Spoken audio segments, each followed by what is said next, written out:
नमस्कार, प्रणाम। आइए विषय क्रम आगे बढ़ाया जाए। बहुत सारे लोगों ने पूछा है, बहुत सारे जातकों का प्रश्न है कि व्यक्ति विख्यात कैसे होता है, सुप्रसिद्ध कैसे होता है और कुख्यात कैसे होता है, कैसे अपराधी बन जाता है और कैसे अति संवेदनशील हो जाता है। बात ठीक है, बड़ा तार्किक प्रश्न है, जेन्युइन है और इसका विश्लेषण ज्योतिष के आईने में होना चाहिए। ठीक, पहले जानना होगा कि मनुष्य का एक्सपोजर कौन सा ग्रह करता है। ये जो काम है ना, उसके उन कर्मों का, उन कृत्यों का, उन अच्छाइयों का, उन कमियों का फैलाव कौन करता है। ये काम वायु का है, चाहे सुगंधित वायु हो या दुर्गंधपूर्ण वायु हो, पर वायु इसको फैलाती है। और यही व्यक्तित्व में डिफरेंट क्वालिटीज पैदा करता है, चाहे वो किसी के अंदर प्रवृत्ति खलनायक की हो या नायक की हो। कभी कभी अच्छी चीजें भी सामयिक दृष्टिकोण से अस्वस्थ मन के कारण ये खराब हो जाती। आई बात समझ। जैसे ज्योतिष में जो ग्रह हमारे स्नायु मंडल को या जो हमारे केंद्रीय स्नायु मंडल को संचालित करता है, शनि कहते हैं, बहुत महत्वपूर्ण, सूर्य का कंपोनेंट और जीवन के संतुलन का मालिक। यही वजह है उसकी जो प्रिय राशि है उसको तुला कह दिया गया, लिब्रा कह दिया गया। लिब्रा में संतुलन का मालिक, और ये शुक्र की राशि है, यानी शुक्र को शनि का प्रिय मित्र कह दिया गया। शुक्र माने संवेदना का मालिक। संवेदना क्या है? वेदना, फिर संवेदना। वेदना पीड़ा, दर्द, और जब संवेदना हो जाए, समान पीड़ा। कोई व्यक्ति जो दूसरे की वेदना को भी अपने वेदना की बात समझ सके, दूसरों की पीड़ा को अपनी पीड़ा की बात समझ सके, उसे संवेदनशील कहते हैं। आई बात समझ। ये मानवता का एक बड़ा उत्कृष्ट लक्षण है, गुण है।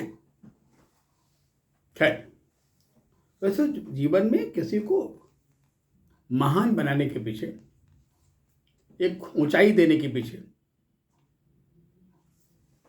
त्याग का बड़ा रोल होता है ना। एक शब्द आपने सुना होगा ना, तप, तपस्या, साधना, तप मैंने तपना होता है। जब कोई चीज तपती है तो निखरती है।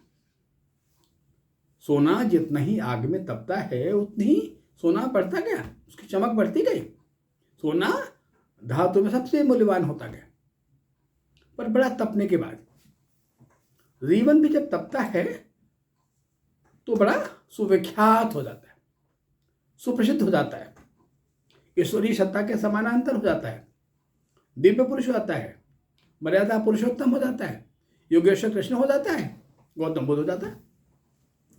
इन सभी लोगों ने तपा है। राम तपे, राजभवन में पैदा होने वाला 14 वर्ष तक का वनवास। कृष्ण बाल्यकाल में जेल में पैदा होने वाला और तमाम सारी मुश्किलों को झेलने वाला। कितने आक्रमण हुए उसी उम्र से। और राजमहल में पैदा होने वाला राजकुमार भव्य राजा जब घर से परित्याग कर निकल जाता है, गौतम बुद्ध बन जाता है, भिक्षुक बना लेता है, भिक्षुक का जीवन जीने लगता है। जब जीवन के आदर्श कर्म करने वाले ईसा मसीह को सूली पे लटका दिया जाता है। ऐसे तमाम सारे लोग हैं। खैर, ये आता कहां से? ये व्यक्तित्व का निर्माण ज्योतिष करता कैसे है? ये ज्योतिष गायने में बड़ा महत्वपूर्ण प्रश्न है। आइए, एक विषय है कि महात्मा गांधी निश्चित तौर पर अभी कोई व्यक्तित्व इतना पैरेलल उनके पैरेलल नहीं हो पाया, उनके समानांतर नहीं हो पाए। एक दर्शन बन गया, गांधी दर्शन कहा गया, और विश्व के तमाम देशों के लिए एक आइडियल एग्जाम्पल बन गए। आज भी चाहे विदेशों को हिंदुस्तान आता है तो गांधी समाधि पर ही पहले जाता है। आई बात। खैर, इसके पीछे गांधी का तप है, गांधी की साधना है, गांधी का तपना है। खैर, अब गांधी का जन्म 2 अक्टूबर 1869 69 में हुआ था। कहाँ हुआ था? पोरबंदर, गुजरात में हुआ था। अब गांधी कुंडली को देखा जाए तो कुंडली तुला लग्न की है। लग्न में ही कौन से ग्रह हैं भाई? मंगल तुला के लग्न में, शुक्र लग्न में, बुध लग्न में, सूर्य 12वें खाने में, शनि द्वितीय भाव में। यानी पूरा जो लग्न है आच्छादित है, पूरा ऊपर का जो इलाका है इसे आत्मकारक इलाका कहते हैं, वो ग्रहों से भरा हुआ है। चंद्रमा नाम का ग्रह जो मनाधिपति है, जो पानी का स्वयं अधिपति है, चंद्रमा जल तत्व का प्रमुख प्लेनेट है चंद्रमा, वो कर्क में है, कुंडली के 10वें भाव में है, अश्लेषा नक्षत्र का है, उत्तरार्ध का है। बृहस्पति अकेले 7वें भाव में है, वो भी मेष राशि में। खैर, अब 2 बातें पैदा। जिस गांधी का पूरा जीवन त्याग में रहा, पूरा जीवन साधना में रहा, पूरा जीवन तपोमय रहा, पूरा जीवन करुणा में रहा, पूरा जीवन संवेदनशील रहा, जिसने अपने बच्चों का भी त्याग कर दिया, एक ऐसी फिलॉसफी अपनाई कि लड़ाई के लिए दिमाग की बड़ी जरूरत है। एक मार्ग अपनाया असहयोग आंदोलन, कि हम अपने अपोनेंट को पराजित करने के लिए असहयोग करना शुरू कर दें, उसके मूल उद्देश्य पर प्रहार कर दें। मूल उद्देश्य क्या है? कि वो हमारे यहाँ व्यापारी बन के आए, व्यापार करने आए। अगर हम उनके व्यापार के मार्ग को अवरुद्ध कर दें, कमाई बंद कर दें, तो अपना पीछे चलाए। इतने ही नहीं, इवन दिन जो अंग्रेज थे वो भी गांधी के आदर्श को आइडल मानने लगे।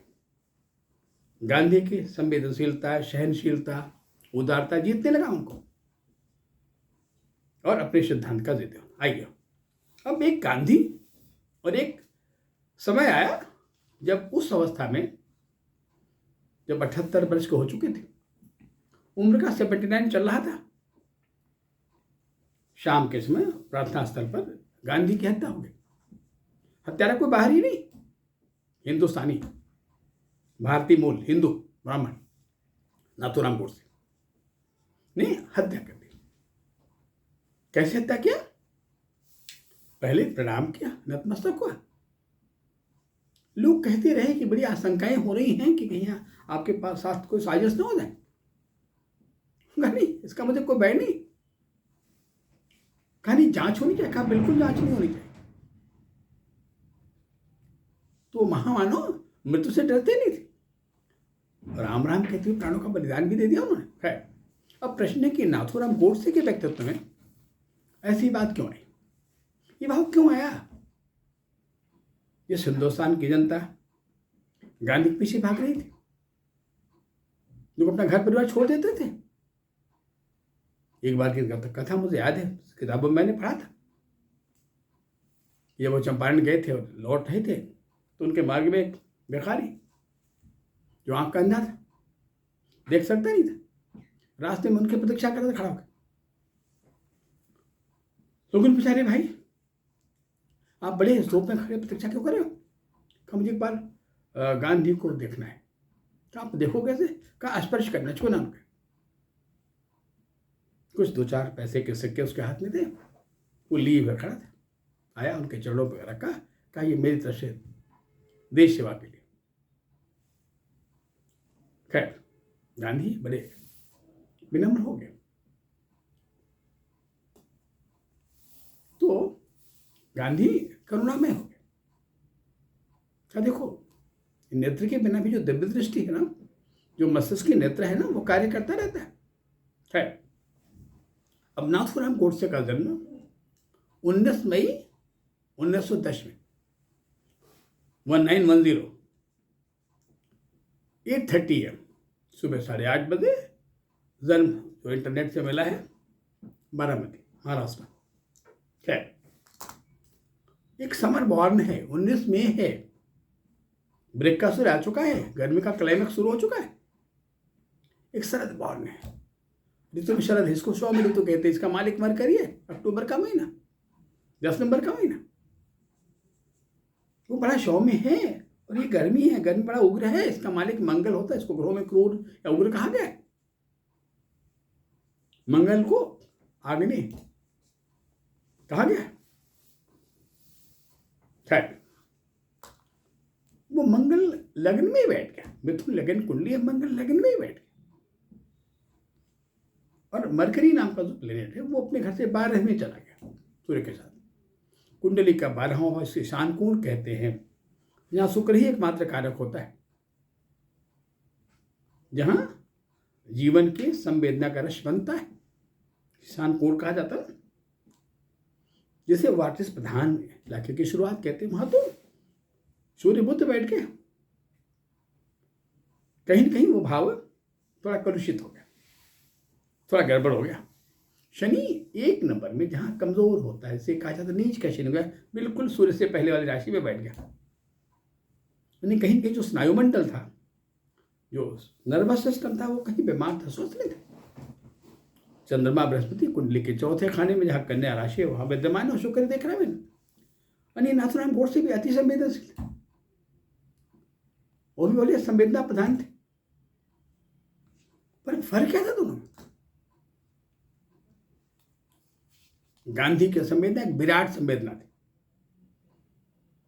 नाथुराम किसी एक विषय की संवेदना थी, एक लिमिटेड संवेदना थी।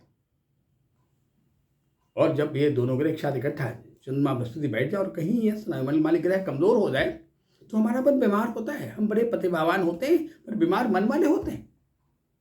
मैंने कहा ना कि हमारे ब्रेन का, मस्तिष्क का जो प्रमुख सहयोगी प्लेनेट है उसको हम मन कहते हैं, चंद्रमा कहते हैं, मनाधिपति। और इस मनाधिपति से वो जो स्नायु का मालिक है, दोनों का संबंध खटाष्टक है। चंद्रमा 6 नंबर में है और शनि मेष राशि में एकादश भाव है, खटाष्टक है। जो बात दिमाग में घुस गई, विवेक शून्य हो गया, ज्ञान बहुत पर ज्ञान केंद्रित हो गया, शून्य हो गया। और एक ऐसा पागलपन सवार हुआ जहां शायद चाय नींद सब कुछ छीन लिया और एक ऐसा कुत्सित कर्म करा दिया जिसे पूरा जीवन कलंकित हो गया, और जिसके परिणाम हुआ कि फांसी की सजा मिली बड़े कम उम्र में। घटना 1949 का है। जो अवस्था थी मात्र 39 वर्ष ये थी। पर बात ये आती है कि गांधी की मृत्यु ऐसा क्यों उन्हें गोली से मृत्यु हुई? क्यों किसके मन में बात आई मन में तो अलग विषय है, आप किसी के विचार रोक नहीं पाओगे, पर ऐसा हुआ क्यों? आप ध्यान से देखो, कुंडली तुला लगन की है और ओवरलोड कर गया। तराजू को ओवरलोड नहीं पसंद है भाई। क्या उसी में तो 3 ग्रह बैठ गए ना, बुध, मंगल, शुक्र, शनि और बगल में इधर सूर्य बैठ, यानी 5 ग्रह अगल बगल जोड़ लिया जाए तो 5 ग्रह हो गए। बृहस्पति की सप्तम दृष्टि भी तुला पर पड़ जा रही, यानी सभी ग्रह तुला पर ही केंद्रित हो गए। तुला माने असंतुलित, तो दोनों में असंतुलित था। जीवन का परिवर्तन कि एक विदेश गया, ला की डिग्री लेके आया, अंग्रेजी की पढ़ाई किया, और महात्मा बन गया, आधी धोती पे आ गया, असामान्य। सब कुछ घर बार छोड़ के राष्ट्र सेवा में लग गया। ये असामान्यता भी एक इंटरेक्टिव था और अपने सिद्धांत का जिद्दी बना दिया।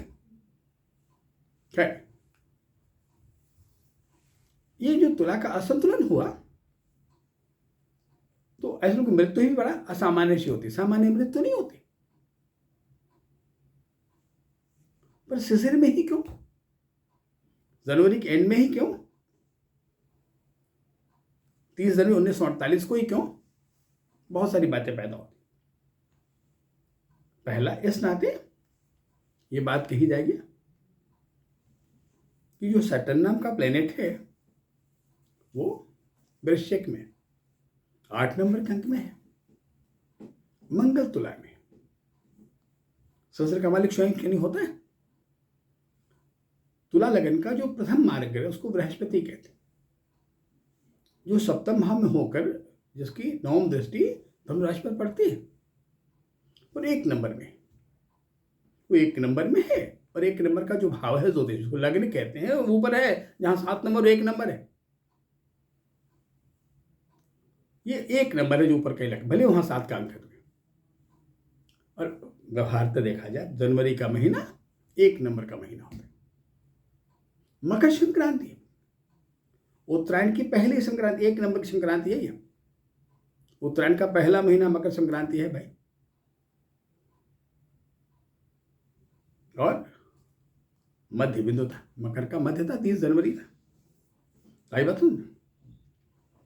और एक बड़ा असामान्य, कोई व्यक्ति पैर छू रहा हो उसे उम्मीद करना कि हाँ वो गोली चला देगा, संभव नहीं है। खैर, ऐसे ही हुआ।